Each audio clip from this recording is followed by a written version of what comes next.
अस्सलामुअलैकुम वरहमतुल्लाह वबरकातुहू to everyone.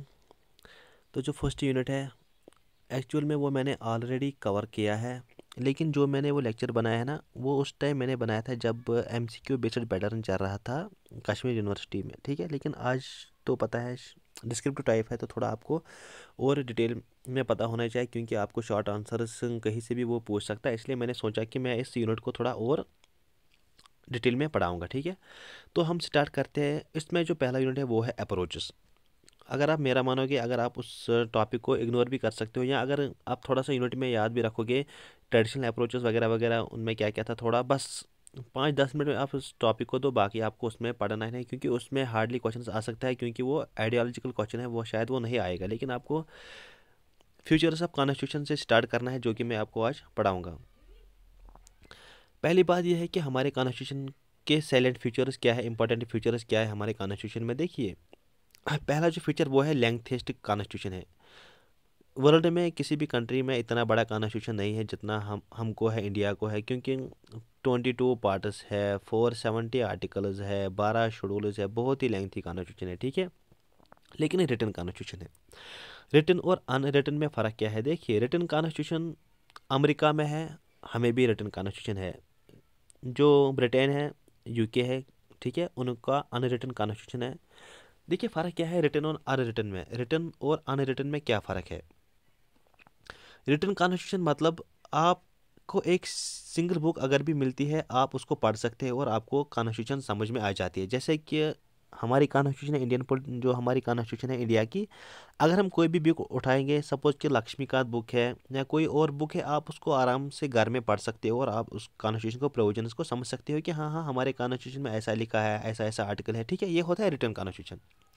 Unwritten constitution जैसे कि ब्रिटेन में है, वहाँ पर आपको एक सिंगल डॉक्यूमेंट नहीं मिलेगा जहाँ पर आपको ब्रिटेन का कॉन्स्टिट्यूशन समझ आएगा। आपको एक लाइब्रेरी में जाना पड़ेगा और वहाँ पर आपको डिफरेंट डिफरेंट डॉक्यूमेंट्स मतलब पढ़ने होंगे। इस रिलेटेड के बारे में आपको एक सिंगल डॉक्यूमेंट नहीं मिलेगा कॉन्स्टिट्यूशन को पढ़ने के लिए। ठीक है, ये है रिटन और अनरिटन में बेसिक डिफरेंस। और जो रिटन कॉन्स्टिट्यूशन होती है वो होती है रिजिड। रिजिड मतलब उसको चेंज करना थोड़ा मुश्किल होता है, और जो अनरिटन होती है वो फ्लेक्सिबल कॉन्स्टिट्यूशन होती है, उसको चेंज करना उतना मुश्किल नहीं है। ठीक है, ये था पहला फ्यूचर। अब आप बोलोगे कि इंडिया में कॉन्स्टिट्यूशन इतनी लेंथी क्यों बनाई है? क्योंकि रीज़न क्या है? क्योंकि India first of geographically reason भी इसका वास्ट है, कंट्री भी बड़ी है, डाइवर्सिटी मतलब बहुत सारे डाइवर्सिटीज़ है हमारे कॉन्स्टिट्यूशन में, बहुत सारे रिलीजन्स है हमारे कॉन्स्टिट्यूशन में। ठीक है, और जो हमारी कॉन्स्टिट्यूशन है वो है यूनियन और स्टेट में एक ही कॉन्स्टिट्यूशन है, सिंगल कॉन्स्टिट्यूशन है हमारी कंट्री में। और जो हमारा गवर्नमेंट ऑफ इंडिया एक्ट 1935, आपको ये नहीं पढ़ना है, वो भी लेंथी था, और क्योंकि वो ऑलरेडी लेंथी बनाया था उन्होंने, तो उससे भी हमने बहुत कुछ सोर्सेज डिराइव किए हैं, तो जिसकी वजह से हमारा कॉन्स्टिट्यूशन लेंथी बना है। और जो हमारे कॉन्स्टिट्यूशन में ज़्यादा वो लायर्स थे, जिसकी वजह से कॉन्स्टिट्यूशन हमारा लेंथी बन गया। और जो दूसरा फीचर वो है कि हमने जो वेरियस पार्ट्स है, हमने वो दूसरे कंट्री से लिए हैं, ड्रॉन फ्रॉम वेरियस रिसोर्सेज। ठीक है, जो फिलोसफिकल पार्ट हमारे कॉन्स्टिट्यूशन में आता है वो आते हैं फंडामेंटल राइट्स और directive principles of state policy, जिसको हम बोलते हैं डीपीएसपी। फंडामेंटल राइट्स हमने यूएसए से लिया है और डीपीएसपी हमने इरिशिया आयरलैंड से लिया है। और जो पॉलिटिकल पार्ट है हमारे कॉन्स्टिट्यूशन का, जैसे कि कैबिनेट में कौन आता है, एग्जीक्यूटिव में कौन आता है, लेजिस्लेटिव में कौन आता है, वो हमने सबका सब ब्रिटेन से लिया है, क्योंकि ऑलरेडी ब्रिटेन हम पे राज कर रहा था उस टाइम, और हमको हमको आदत हुई थी इनके पॉलिटिकल सिस्टम के साथ, और इसलिए हमने पॉलिटिकल पार्ट भी इन्हीं से डिराइव किया है। जो हमारे कैबिनेट एग्जीक्यूटिव सिस्टम है, वो पॉलिटिकल पार्ट जो आता है वो ब्रिटेन से रिलेटेड है, और हमने वहीं से इसको डिराइव किया है। और जो गवर्नमेंट ऑफ इंडिया एक्ट 1935 आया था, वो अपने आप में बहुत लेंथी था। ठीक है, उससे हमने फेडरल जुडिशरी लिया, इमरजेंसी प्रोविजंस लिए। ठीक है, ये सब हमने उसी डॉक्यूमेंट से लिए हैं, इसी को बोलते हैं हम ड्रॉन फ्रॉम वेरियस रिसोर्स। अब बात है जो थर्ड फीचर वो है रिजिडिटी एंड फ्लेक्सिबल। मैंने आपको पहले बोला जो यूएसए है रिटन कॉन्स्टिट्यूशन है वो रिजिड है, जैसे कि इंडिया इंडिया में भी रिटन कॉन्स्टिट्यूशन है, लेकिन ना हम रिजिड है ना हम फ्लेक्सिबल है। देखिए यूएसए क्या है, यूएसए में कॉन्स्टिट्यूशन को चेंज करना बहुत ही मुश्किल है, और ब्रिटेन में कॉन्स्टिट्यूशन को चेंज करना बहुत ही आसान है, लेकिन इंडिया में बहुत है। ठीक है, इंडिया में ना उतना ज़्यादा मुश्किल है, ना उतना ज़्यादा आसान है, 50-50 है दोनों में। ठीक है, क्योंकि ऐसे कुछ ऐसे चीज़ें हैं जिनको हमें चेंज करना होगा, तो आपको मेजॉरिटी के साथ पास करना पड़ेगा, और कुछ चीज़ें ऐसे हमारे कॉन्स्टिट्यूशन में जिनको हम सिंपल मेजॉरिटी से पास कर सकते हैं। इसलिए हम बोलते हैं हम we are constitution where we have flexibility rigidity both, ठीक है, ये आपको याद रखना है। और जो अगला फीचर आता है वो है federal system with unitary basis. देखिए हमारा कॉन्स्टिट्यूशन क्या है, वो है federal system. Federal in the base आप ऐसा समझ सकते हो कि जो पावर डिस्ट्रीब्यूशन है वो सेंटर और स्टेट को इक्वल डिस्ट्रीब्यूट हुए हैं।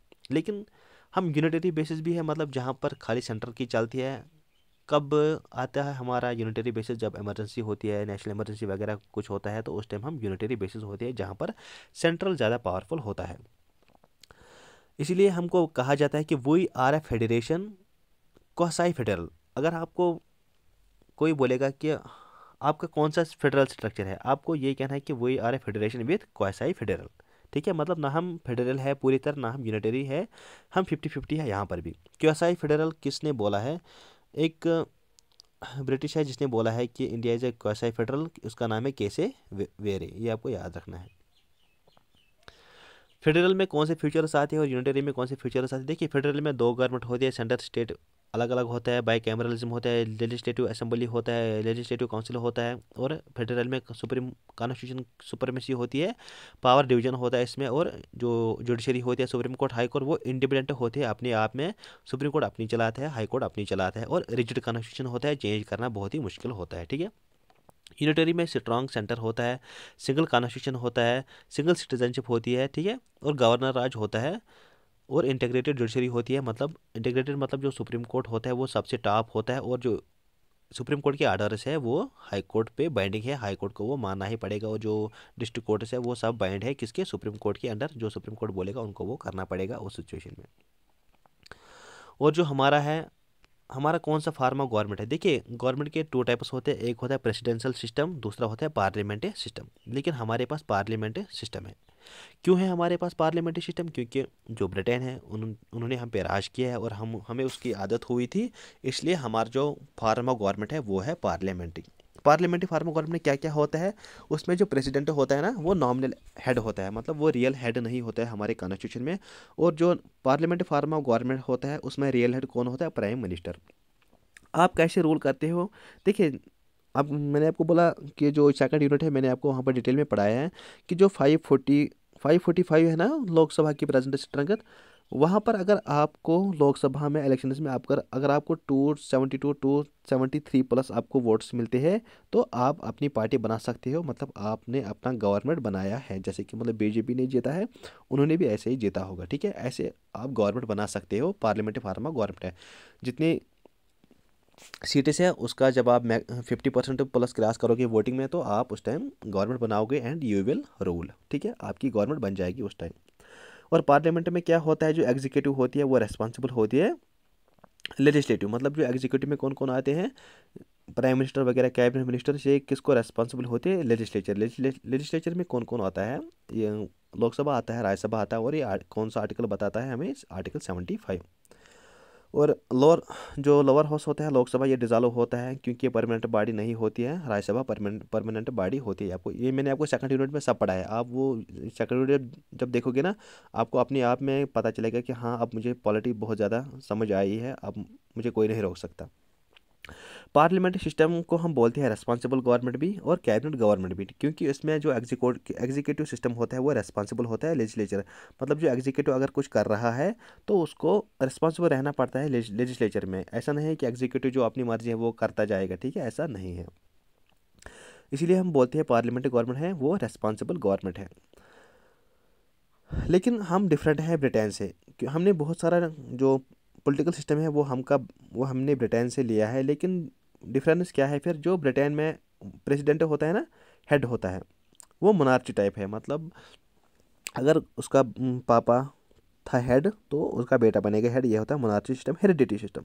लेकिन इंडिया में रिपब्लिक सिस्टम है, यहाँ पर हम चुनते हैं प्रेसिडेंट को। ऐसा नहीं है कि जैसे कि आज द्रौपदी है जो वुमेन है प्रेसिडेंट है आज के प्रेजेंट टाइम में, ऐसा नहीं है कि जो उसकी बेटा बेटी होगी कल के टाइम वही प्रेसिडेंट बन सकता है, नहीं। इलेक्शंस होंगे, इनडायरेक्ट इलेक्शंस होंगे। मैंने आपको प्रेसिडेंट में आपको समझाया है कैसे हम प्रेसिडेंट को चुनते हैं। आप सेकंड यूनिट मेरा चेक करना, प्ले लिस्ट में आप जाना, वहाँ पर आपको मिलेगा इंडियन पॉलिटिकल सिस्टम मेरा प्ले लिस्ट, वहाँ पर आपको सेकंड यूनिट में 2 वीडियोज़ मिलेगी, बहुत ही डिटेल में मैंने पढ़ाया है, आपको उससे ज़्यादा नहीं पढ़ना है, ठीक है। और ब्रिटेन में क्या है? ब्रिटेन में पार्लियामेंट सोवरेन है, मतलब ज़्यादा पावरफुल ब्रिटेन में क्या है? पार्लियामेंट है। और इंडिया में कौन ज़्यादा पावरफुल है, सुपरमेसी ऑफ कॉन्स्टिट्यूशन। ये हमारे यहाँ ना पार्लियामेंट है पावरफुल, ना ज़्यादा जुडिशरी है, हमारे जो यहाँ कॉन्स्टिट्यूशन है वो सबसे ज़्यादा पावरफुल है। और हम क्या है, हम India is a synthesis of parliamentary sovereignty and judicial supremacy. मतलब हमारा पार्लियामेंट भी थोड़ा सोवरेन है, मतलब इंडिपेंडेंट है, बहुत सारे पावर्स है, और जुडिशरी भी सुप्रीमेसी है, जुडिशरी के पास भी बहुत सारे पावर्स है। हम 50-50 है हर जगह, ठीक है, ये आप माइंड में ये रखना, हम 50-50 है, हमें वो भी है, हमें ये भी है। उसका भी पार्लियामेंट भी अपनी आप थोड़ा पावरफुल है, और judiciary supreme court high court वगैरह भी अपने आप में थोड़ा पावरफुल है। क्यों?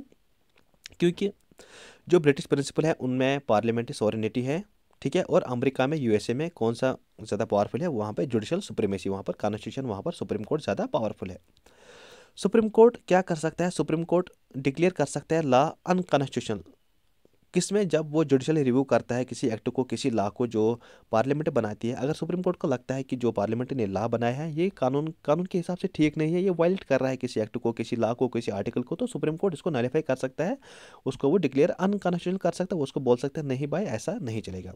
ऑन द अदर हैंड जब हम देखते हैं, वहाँ पर हम देखते हैं कि जो पार्लियामेंट है वो अमेंड कर सकता है मेजर पोर्शन ऑफ कॉन्स्टिट्यूशन। क्योंकि अगर स्टेट को बनाना है, यूटी में बाउंड्री चेंज करनी है, लैंड बाउंड्री चेंज, नाम चेंज करना है, स्टेट को पॉलिटिकल मैप चेंज करना है, किसी स्टेट को इंडिया का मैप चेंज करना है, वो कौन कर सकता है? या कॉन्स्टिट्यूशन में कोई अमेंडमेंट करना है वो कौन कर सकता है? फंडामेंटल राइट्स को अमेंडमेंट करना पड़ेगा, वो कौन करेगा? वो पार्लियामेंट करेगा।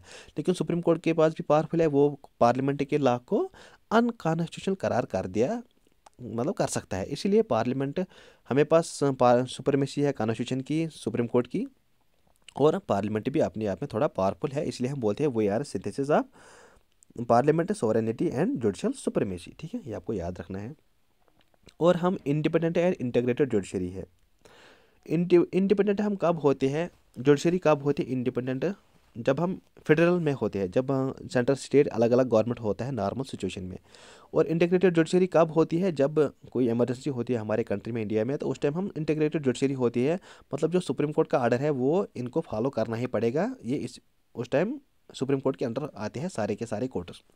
अब फंडामेंटल राइट जो आता है हमारे कॉन्स्टिट्यूशन में फ्यूचर, ये है गारंटीड राइट्स और जस्टिसेबल। जस्टिसेबल मतलब अगर आप का जो फंडामेंटल राइट है, अगर आपको वो वायलेट किया जाता है, आपको फंडामेंटल राइट नहीं दिया जाता है, तो आप सुप्रीम कोर्ट या हाई कोर्ट जा सकते हो जस्टिस मांगने के लिए। इसलिए हम इनको बोलते हैं जस्टिसेबल राइट्स।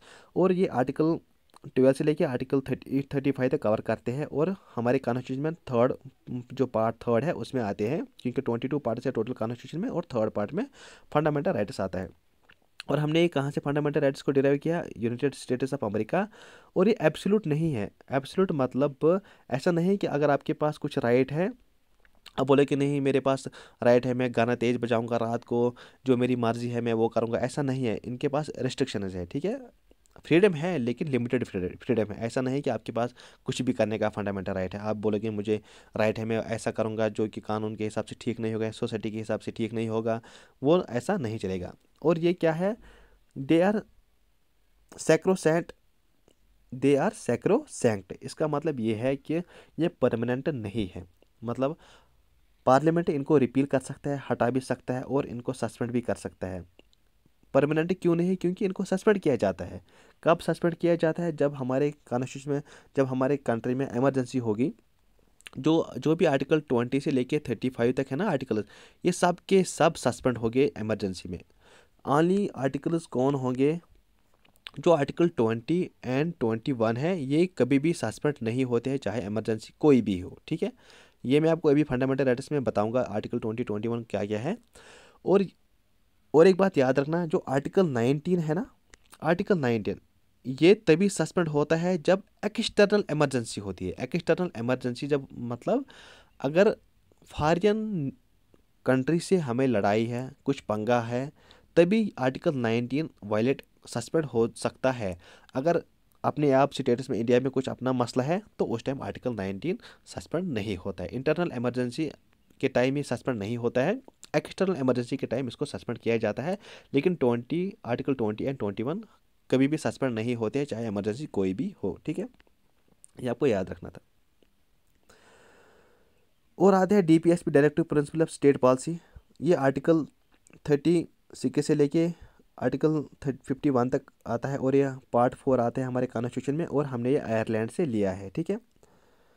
अगर हमें बैलेंस करना होगा फंडामेंटल राइट्स एंड डीपीएसपी से, ये कौन बोलता है?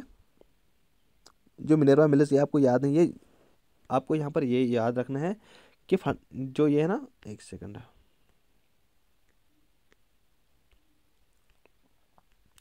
जो डीपीएसपी है ना, ये नॉन जस्टिसेबल है। मतलब इसका मतलब ये है, अगर आपको डीपीएसपी नहीं मिलता है, आप सुप्रीम कोर्ट नहीं जा सकते हो, क्योंकि दे आर नॉन जस्टिसेबल। ये वेलफेयर के सोसाइटी के बेनिफिट के लिए है, ना कि आपको ये अपना फंडामेंटल राइट है। ये नॉन जस्टिसेबल है, ठीक है। ये मैं आपको आगे क्लियर करूँगा सबका सब, आप टेंशन नहीं लेना।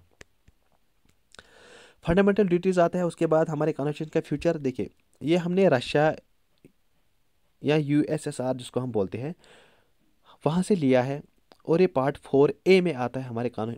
पार्ट 4A का मतलब होता है पार्ट 4 अमेंडमेंट, क्योंकि हमने पार्ट 4 में कुछ ऐड किया है, तभी इसको पार्ट 4 में ही डाला है। क्योंकि पार्ट 4 में मैंने आपको बोला डीपीएसपी भी आता है, लेकिन ये पार्ट 4A में आता है, और ये खाली इसका एक ही आर्टिकल है, आर्टिकल 51A। आर्टिकल 51A का मतलब होता है अमेंडमेंट, क्योंकि हमने कुछ ऐड किया है या कुछ चेंज किया है इस आर्टिकल में, तभी हम इसको बोलते हैं आर्टिकल 51A। ये आपको याद रखना है, फंडामेंटल ड्यूटी से कौन आर्टिकल डील करता है, आर्टिकल 51A, ये आपको याद रखना था। और ये किस अमेंडमेंट से आता है? जो 42 कॉन्स्टिट्यूशनल अमेंडमेंट 1976 में होता है, उसी के थ्रू फंडामेंटल ड्यूटीज़ आती है हमारे कॉन्स्टिट्यूशन में। और किस कमेटी से कौन रिकमेंड करता है? स्वर्ण सिंह कमेटी होती है इस 1976 में, वो रिकमेंड करती है कि फंडामेंटल ड्यूटीज़ लाओ। पहले कितने थे? 10 थे। आज के प्रेजेंट टाइम में कितने हैं? 11 फंडामेंटल ड्यूटीज़ है, क्योंकि जो 86 कॉन्स्टिट्यूशनल अमेंडमेंट हुआ 2002 में, उसने और एक ऐड किया। यही कि मतलब जो education, right to education, 6 to 14 years की एज में आपको, ये पेरेंट्स की ड्यूटी है कि वो अपने बच्चे को स्कूल में डाले और उनको एजुकेशन हासिल कराने के लिए वहाँ भेजे। ये है फंडामेंटल ड्यूटी पेरेंट्स को, ये 11वीं ड्यूटी है। पहले कितने थे? खाली 10 थे। ये भी नॉन जस्टिसेबल है। यहाँ पर भी अगर पेरेंट भी नहीं अपने बच्चे को एजुकेशन देते हैं सपोज़, तो ऐसा नहीं है कि आप लोग, कोई नेबर है, आप वहाँ सुप्रीम कोर्ट जाओगे उसके टाइम, अरे यार जो हमारा पड़ोसी है उसका बेटा स्कूल नहीं मतलब जाता है, उसने अपने स्कूल को उसने अपने बेटे को स्कूल नहीं भेजा है, क्योंकि ये फंडामेंटल ड्यूटी है, ये उसके पेरेंट को ड्यूटी है, चाहे वो करे या ना करे, आप सुप्रीम कोर्ट नहीं जा सकते हो जस्टिस मांगने के लिए, ठीक है। और हमारी स्टेट क्या है? वो सेकुलर स्टेट है।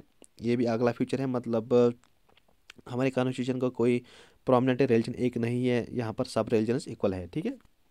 और यूनिवर्सल एडल्ट फ्रेंचाइज है, जो कि मैंने आपको बोला आर्टिकल 326, ये बोलता है कि आपके पास राइट टू वोट है। पहले कितनी एज थी?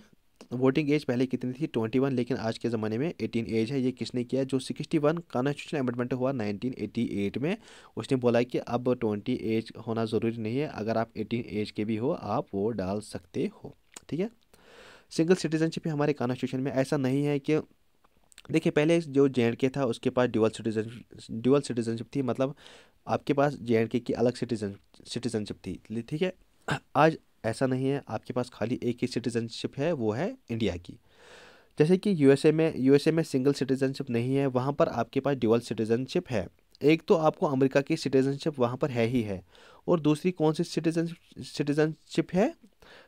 वहाँ पर टोटल 50 स्टेट से आज के टाइम में, जिस स्टेट के हो आप, वहाँ अमेरिका में आपको वहाँ की भी सिटीजनशिप है और अमेरिका भी सिटीजनशिप है। लेकिन इंडिया में खाली सिंगल सिटीजनशिप है, आप खाली इंडिया के सिटीजन हो, ना कि जहाँ पर आप किसी स्टेट में रहते हो आपको स्टेट की सिटीजनशिप नहीं है। इंडिया में खाली कंट्री की आपकी सिटीजनशिप है, ये होता है सिंगल सिटीजनशिप, ठीक है। और जो इंडिपेंडेंट बॉडीज़ हैं, जो ऑटोनॉमस बॉडीज़ है, परमानेंट बॉडीज़ है, ऑटोनॉमस बॉडी कॉन्स्टिट्यूशनल बॉडीज़ है, जो कि इलेक्शन कमीशन ऑफ इंडिया है, क्योंकि ये हमारे कॉन्स्टिट्यूशन में मेंशन है, इनके रिलेटेड आर्टिकल डील करते हैं, अलग पार्ट्स में मेंशन किए गए हैं इनको, इसलिए इनको बोलते हैं इंडिपेंडेंट बॉडी। जैसे कि कंप्ट्रोलर है, एडिटर जनरल है, यूपीएससी जो बॉडी है ये पार्ट 14 में आती है, स्टेट पब्लिक सर्विस कमीशन आता है, इलेक्शन कमीशन ऑफ इंडिया आता है, आर्टिकल 324 से आर्टिकल 325 से डील करता है। इलेक्शन कमीशन जो 4th यूनिट है ना आपका इंडियन पॉलिटिकल सिस्टम है, ये मैंने पूरा का पूरा यूनिट एक ही वीडियो में कवर किया है, आप वो वीडियो ज़रूर देखना, प्लेलिस्ट में आप जाके चेक करना, वहाँ पर मैंने आपको पूरा का पूरा 4th यूनिट समझाया है, और ये पार्ट 15 में आता है, ठीक है। उसके बाद आते हैं हमारे कॉन्स्टिट्यूशन में इमरजेंसी प्रोविजंस क्या है रिलेटेड। आर्टिकल 3 है, आर्टिकल 352, आर्टिकल 356। आर्टिकल 352 किसे डील करता है, जो नेशनल इमरजेंसी होती है हमारे कॉन्स्टिट्यूशन में, ठीक है। ये 3 टाइम्स टोटल हुई आज तक हमारे एक कंट्री में। और आर्टिकल 356 की स्टेट इमरजेंसी या प्रेसिडेंशियल रूल, जब भी स्टेट में, जैसे कि JNK में प्रेसिडेंशियल रूल लाया था, क्योंकि जब यहाँ पर कोई पार्टी नहीं एग्जिस्ट थी तो उस टाइम प्रेसिडेंशियल रूल आता है स्टेट में, ठीक है। ये आर्टिकल 356 बोलता है। और आर्टिकल 360 क्या बोलता है, फाइनेंशियल इमरजेंसी, जब भी जैसे कि अगर कोविड सिचुएशन, जो कि कोविड है, अगर इसमें ज़्यादा इकोनॉमी डाउन होती है तो फिर फाइनेंशियल इमरजेंसी भी आती है देश में। और फाइनेंशियल इमरजेंसी में सैलरी वैलरी वगैरह एम्प्लॉयज़ को बंद भी की जा सकती है, क्योंकि इकोनॉमी बहुत डाउन होती है। और ये आर्टिकल 360 बोलता है, ठीक है। आर्टिकल 365 आपको बोलता है कि जो कि स्टेट है, अगर सेंटर उसको कोई डायरेक्शंस बोलता है कि आप सपोज़ कि सेंटर बोलता है किसी स्टेट को आपको ऐसे ऐसे चलना है, अगर वो स्टेट उस हिसाब से नहीं चलेगा तो उस टाइम भी इमरजेंसी लाती है उस स्टेट में। ये कौन सा आर्टिकल बोलते हैं, आर्टिकल 365। और 3 टायर गवर्नमेंट है हमारे कॉन्स्टिट्यूशन में। एक है यूनियन का जो सेंट्रल गवर्नमेंट है, ओके, और दूसरा है स्टेट गवर्नमेंट, और तीसरा है लोकल। लोकल में कौन कौन आता है, ये हाल ही में हुआ जो 73rd कॉन्स्टिट्यूशन अमेंडमेंट है ना, 1992 में हुआ, और 74 कॉन्स्टिट्यूशन अमेंडमेंट हुआ 1992 में। ये पंचायत से डील करता है, जो ग्राम सभा विलेज से डील करता है। और ये वाला किससे करता है, म्यूनसिपैलिटी, ये मतलब अर्बन गवर्नमेंट से डील करता है। आपको ये उतना नहीं पढ़ना है, ठीक है। उसके बाद आता है प्रेम्बल। देखिए प्रेम्बल क्या है, प्रेम्बल आप शॉर्ट में ये याद रखना, ये एक इंट्रोडक्शन है। इंट्रोडक्शन भी उतना ठीक नहीं, आप ये बोल सकते हैं ये कॉन्स्टिट्यूशन का आइडेंटिटी कार्ड है, ठीक है। वैसे मैंने आपको ये पढ़ाया है, यहाँ पर मैं आपको थोड़ा थोड़ा बोलूँगा प्रेम्बल क्या है। देखिए जब भी आपको ये दिमाग में आएगा, अरे यार मुझे ये देखना है कि मेरा कॉन्स्टिट्यूशन कैसा है, मेरा कॉन्स्टिट्यूशन क्या क्या बोलता है, ठीक है। तो आपको उस टाइम कोई बुक नहीं पढ़नी है, आप सिंपली एक प्रेम्बल उठाओ, वहाँ से आपको कॉन्स्टिट्यूशन का बेसिक पता चलेगा कि मेरा कॉन्स्टिट्यूशन क्या क्या बोलता है।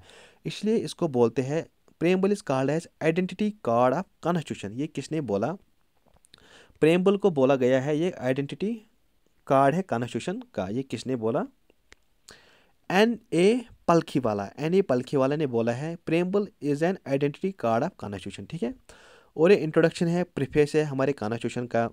America was the first country जिसने प्रेम्बल स्टार्ट किया, ठीक है, आपको याद रखना है। और ये प्लान नहीं है किसी कॉन्स्टिट्यूशन का, मतलब हमने कॉन्स्टिट्यूशन को कैसे बनाया है, बल्कि ये समरी है, एसेंस है, रिफ्लेक्स है। आपको यहाँ से आइडिया मिलता है कि हाँ भाई मेरा कॉन्स्टिट्यूशन ऐसा है, ऐसा ऐसा बोलता है मेरे कॉन्स्टिट्यूशन में, ठीक है।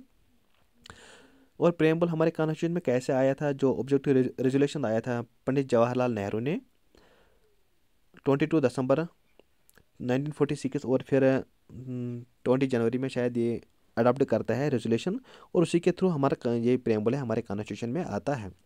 और प्रेम्बल एक ही बार तब मतलब जब से ये आया हमारे कॉन्स्टिट्यूशन में एक ही बार अमेंडमेंट हुआ है। और उस टाइम 3 वर्ड्स ऐड किए गए हमारे इस प्रेम्बल में, एक है socialist, secular and integrity, SSI, ठीक है। ये 3 वर्ड्स ऐड किए गए जब प्रेम्बल को अमेंडमेंट किया गया। इसका मतलब ये है कि हाँ प्रेम्बल अमेंडमेंट को मतलब यहाँ पर क्या मतलब है, प्रेम्बल अमेंडमेंट हो सकता है, प्रेम्बल को हम चेंज कर सकते हैं, ठीक है। लेकिन अभी तक ये एक ही बार हुआ है, लेकिन हाँ चेंज कर सकते हैं। इसमें टर्म्स आते हैं, वो मैं आपको अभी समझाऊंगा, वेट। क्योंकि पहले आप ये समझो, अगर आपको प्रेम्बल में थोड़ा शॉर्ट आंसर आ गया 5-8 नंबर का, तो आपको थोड़ा पता होना चाहिए, आप वहाँ पर लिखने चाहिए, ठीक है। प्रेम्बल को पॉलिटिकल हॉरोस्कोप भी कहा गया है of our sovereign democratic republic, किसने, KM मुंशी ने ये बोला है। और keynote to the constitution of India किसने बोला है प्रेम्बल को, सर एर्नेस्ट बार्कर ने बोला है। प्रेम्बल इज सोल एंड की टू द कॉन्स्टिट्यूशन। जब भी आपको लगे कि आपके पास कोई डाउट है, आप प्रेम्बल को देखो, आपको डाउट क्लियर होगा। ये सिग्निफिकेंस है प्रेम्बल की, ठीक है।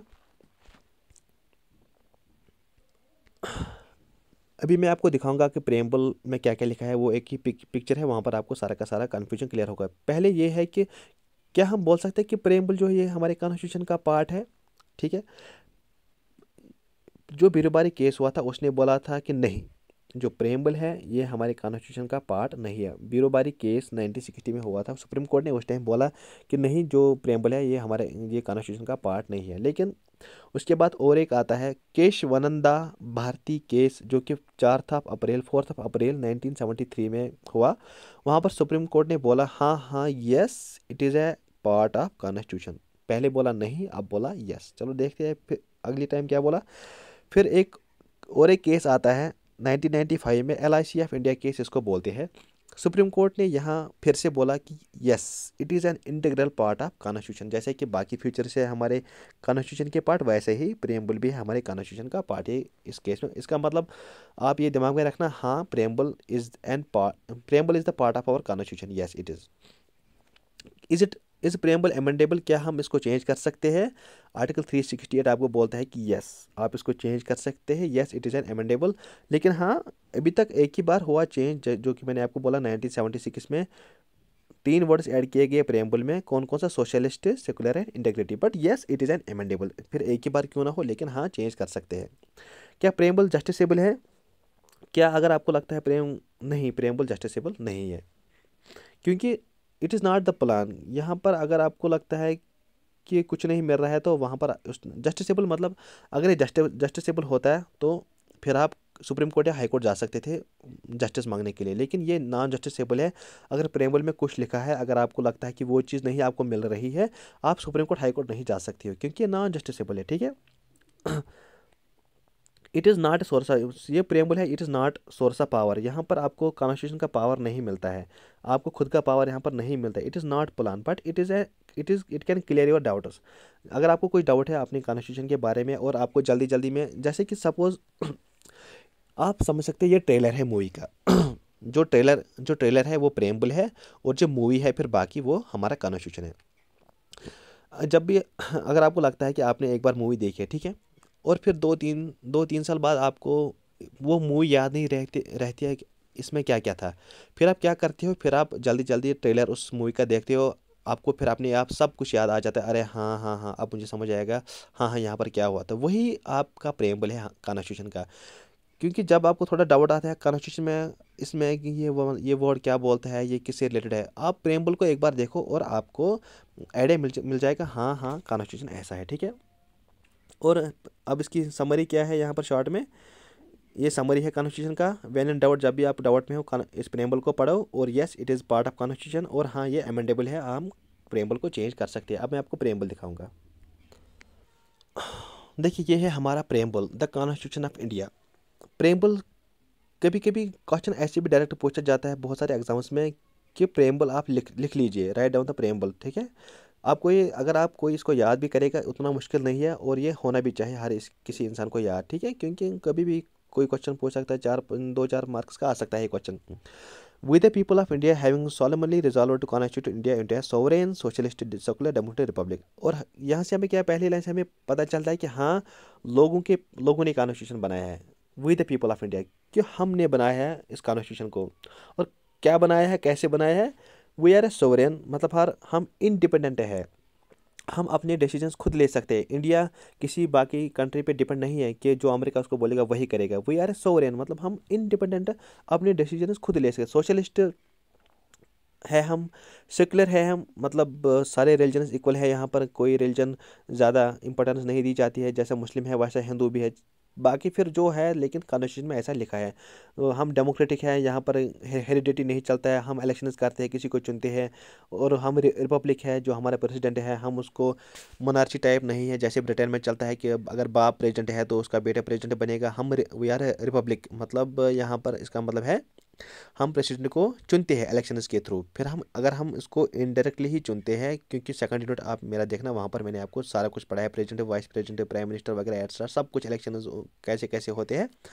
और प्रेम्बल में 3 टाइप्स के जस्टिस है, सोशल जस्टिस है, इकोनॉमिक जस्टिस है, पॉलिटिकल जस्टिस है, ये आपको याद रखना है। 3 टाइप्स ऑफ जस्टिस है हमारे प्रेम्बल में। लिबर्टी ऑफ थॉट है, एक्सप्रेशन है, बिलीफ है, फेथ है, वर्शिप है, ये भी है। इक्वालिटी ऑफ स्टेटस है, अपॉर्चुनिटी होनी चाहिए सबको। फ्रेटर्निटी है इन अवर कॉन्स्टिट्यूशन। और ये आपको याद रखना है, प्रेम्बल में कॉन्स्टिट्यूशन का डेट कौन सा दिया गया है, वो है 26 नवंबर 1949। लेकिन इस डेट को अडॉप्ट किया है हमने कॉन्स्टिट्यूशन को, ठीक है। अडॉप्ट मतलब इस टाइम हमने कॉन्स्टिट्यूशन दिया है अपनी कंट्री को। लेकिन कॉन्स्टिट्यूशन कब एग्जिस्ट में आता है? 26 जनवरी, जिसको हम बोलते हैं रिपब्लिक डे, ठीक है। 26 जनवरी 1950 में एग्जिस्टेंस होता है कॉन्स्टिट्यूशन, इस टाइम फुल्ली ये एग्जिस्टेंस आती है, इस टाइम सारे के सारे आर्टिकल्स आते हैं, इस डेट पे थोड़े थोड़े आर्टिकल्स रह जाते हैं, लेकिन फुल्ली हम कब एग्जिस्टेंस में लाते हैं कॉन्स्टिट्यूशन को, वो डेट है 26 जनवरी 1950। लेकिन अगर आपको क्वेश्चन आता है तो प्रेम्बल के हिसाब से हमने कॉन्स्टिट्यूशन को कब अडॉप्ट किया है, कब हमने अपने अपने अपने आप को कॉन्स्टिट्यूशन दिया है, वो है 26 नवंबर 1949, ये आपको याद रखना है, ठीक है। ये था आपका प्रेम्बल।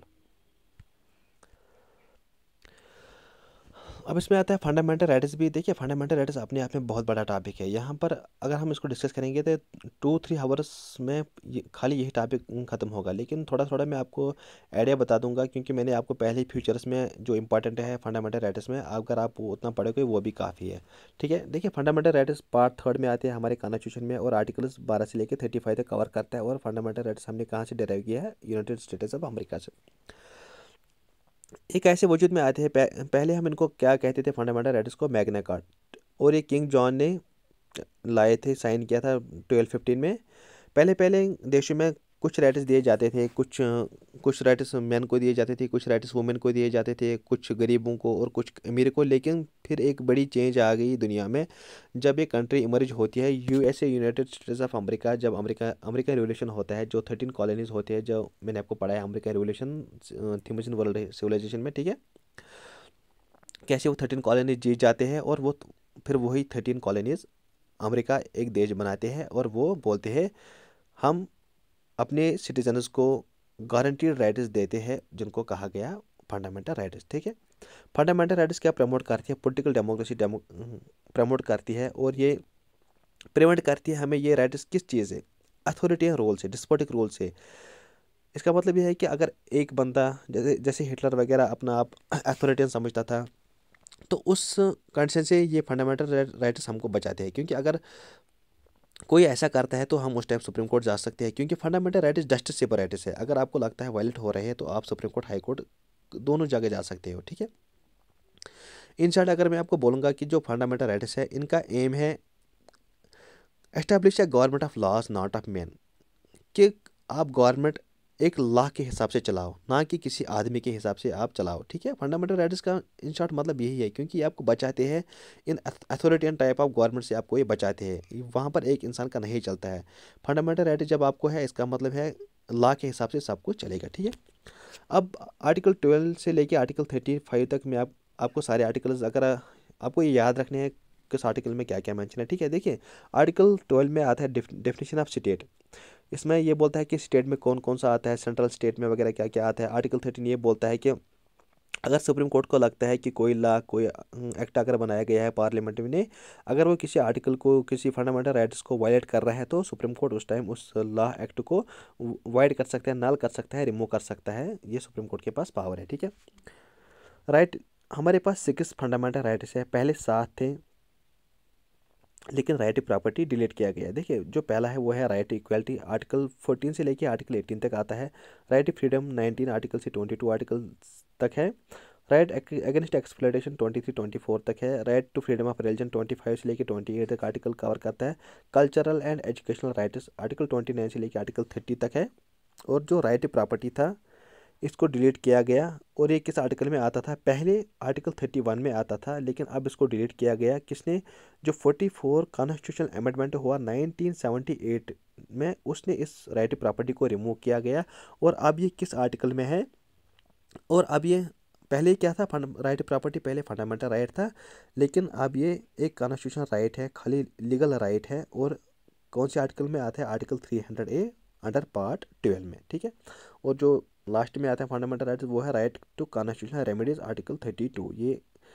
यही आर्टिकल आपको पावर देता है कि अगर आपको लगता है कि फंडामेंटल राइट आपका वायलेट हो रहा है, आपको परमिशन है, आपके पास राइट है, आप सुप्रीम कोर्ट जा सकते हो अंडर आर्टिकल 32, या अगर आपको लगता है हाई कोर्ट भी, आप हाई कोर्ट भी जा सकते हो। ना ठहर, देखिए यहाँ पर मैं आपको खाली फ्यूचर्स पढ़ाऊंगा। अगर मैं आपको आर्टिकल्स पढ़ाने लगूंगा तो थोड़ा टाइम लगेगा। आपको अगर थोड़ी सी भी कोई बुक है, आप इन आर्टिकल्स को एक लाइन है, देख सपोज कि जैसे कि यहाँ पर मैं आपको दिखाऊंगा।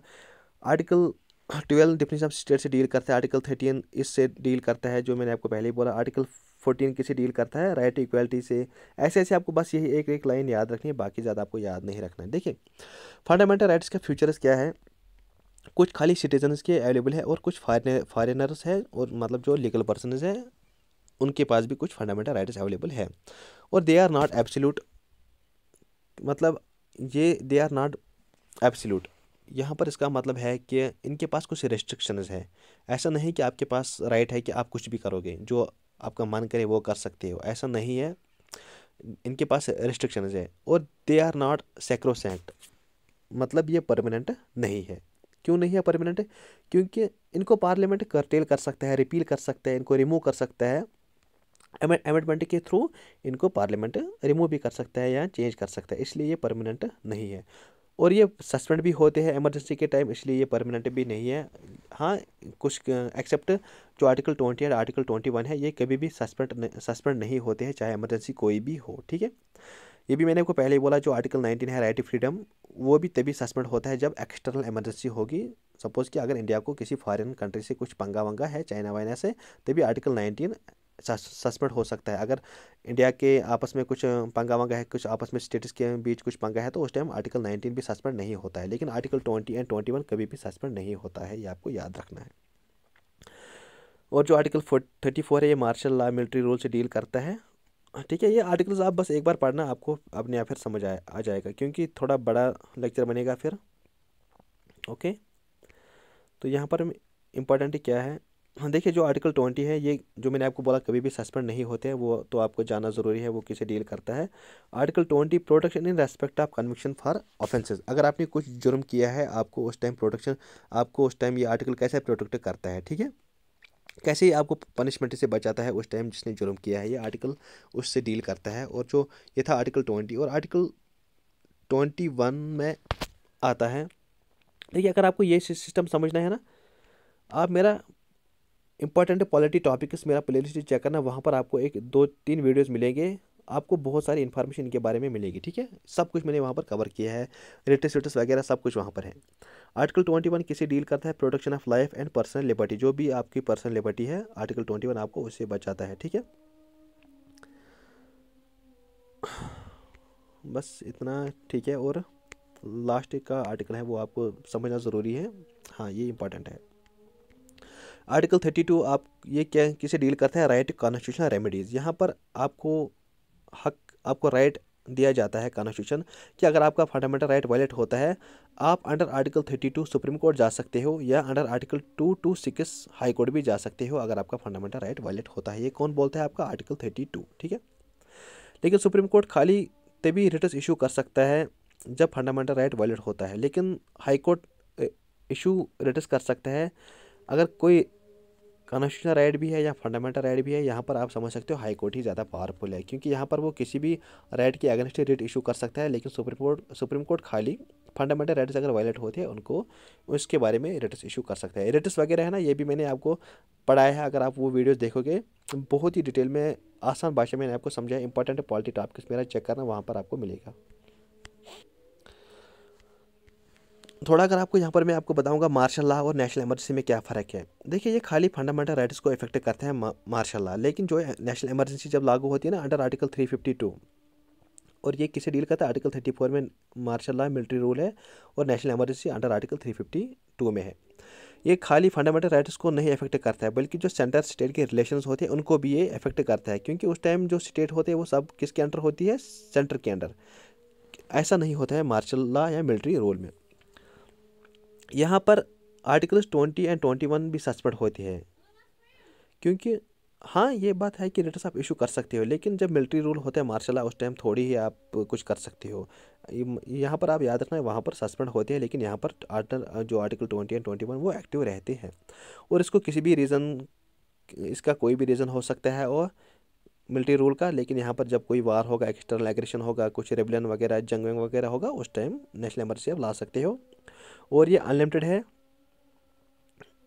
और ये लिमिटेड है, ठीक है, ये आपको याद रखना है। डीपीएसपी मैंने आपको पहले ही पढ़ा है कि जो अंबेडकर है उसने ये किस में आती है? अंडर आर्टिकल पार्ट 4 में आता है। आर्टिकल 36 टू लेके 51 तक है, आयरलैंड से हमने लिया है, और आयरलैंड ने खुद कहाँ से लिया है? स्पेन से लिया है, स्पेनिश से, ठीक है। B.R. अम्बेडकर ने बोला है कि ये नावल फीचर्स है हमारे कॉन्स्टिट्यूशन के। जब हम बोलते हैं DPSP और फंडामेंटल राइट्स दोनों एक साथ क्या बनाते हैं हमारे कॉन्स्टिट्यूशन को, philosophy of the constitution and is the soul of the constitution, ठीक है। इसको हम बोलते हैं इंस्ट्रूमेंट ऑफ इंस्ट्रक्शंस, इनको बोलते हैं DPSP, इनको हम बोलते हैं इंस्ट्रूमेंट ऑफ इंस्ट्रक्शंस भी हम इनको बोलते हैं। अब इनमें 3 टाइप्स है जो DPSP है। एक है सोशलिस्ट प्रिंसिपल्स में कौन कौन से आर्टिकल्स आते हैं, गांधी प्रिंसिपल्स में आर्टिकल 40 आता है जो विलेज पंचायत से डील करता है, और लिबरल में, मतलब 3 टाइप्स है DPSP के, ठीक है। फंडामेंटल राइट्स और DPSP में क्या फ़र्क है? देखिए, फंडामेंटल राइट्स दे जस्टिसेबल है, अगर जब ये वायलेट होते हैं आप सुप्रीम कोर्ट जा सकते हो। यहाँ पर आप ये दे आर नॉन जस्टिसेबल, यहाँ पर आप सुप्रीम कोर्ट हाई कोर्ट नहीं जा सकते हो। और ये फंडामेंटल राइट्स एक इंडिविजुअल के लिए होते हैं, welfare of for one individual, एक इंडिविजुअल के लिए होते हैं। लेकिन जो ये DPSP है ये एक पूरी कम्युनिटी, पूरी स्टेट के लिए होते हैं, ठीक है, ये आपको याद रखना है। लेकिन हाँ, DPSP बहुत इंपॉर्टेंट है, क्योंकि जब आप किसी पार्टी को, किसी MLA को चुनते हो कि वो आपको यही बोलता है कि मैं स्टेट के लिए वो सब ये सब करूँगा, और जब भी कोई लॉ एक्ट या वो फिर लेटर फॉलो करता है तो उसको DPSP को मद्देनज़र रखना पड़ता है दिमाग में, हाँ मुझे ऐसा ऐसा वेलफेयर के लिए काम करना है। They promote welfare of the community और स्टेट, और ये एक इंडिविजुअल के लिए होते हैं, ये आपको याद रखना है। फंडामेंटल ड्यूटीज़ मैंने आपको पहले ही बोला, पार्ट 4 में आते हैं हमारे कॉन्स्टिट्यूशन में, और आर्टिकल 51 से डील करते हैं। कहाँ से लिया हमने? USSR या रशिया से लिया है। किस कमेटी ने रिकमेंड किया? स्वर्ण सिंह कमेटी ने बोला। उसने पहले बोला था कि 8 रखो, फिर उसके बाद आगे 10 फंडामेंटल ड्यूटीज़, लेकिन आज के ज़माने में 11 फंडामेंटल ड्यूटीज़ है। चूँकि जो 11वीं फंडामेंटल ड्यूटी है वो कब ऐड होती है? 86 2002 अमेंडमेंट में होती है। उसने ये बोला कि जो 16 to 14 से लेके एज तक है, ये पेरेंट्स की ड्यूटी है वो अपने बच्चों को एजुकेशन दे। ये जब इमरजेंसी हुई थी, इंटरनल इमरजेंसी इंदिरा गांधी के गवर्नमेंट के टाइम, तभी हमने इनको लाया। क्योंकि देखिए हमने इनको कितना लेट लाया, 1976 में हमने फंडामेंटल ड्यूटीज़ लाए। आज़ादी के बाद, मतलब 30 ईयर्स के बाद हमने फंडामेंटल ड्यूटीज़ लाए, क्योंकि अब हमने यहाँ सिटीजन्स को बोला कि आपके पास भी कुछ ड्यूटी बनती है, खाली आप राइट कर रहे हो, हमारे पास वो राइट है, ये राइट है, चलो अब आपको ड्यूटी भी देते हैं हम, ठीक है। और वही मैंने बोला कि आज के ज़माने में 11 फंडामेंटल ड्यूटीज़ है।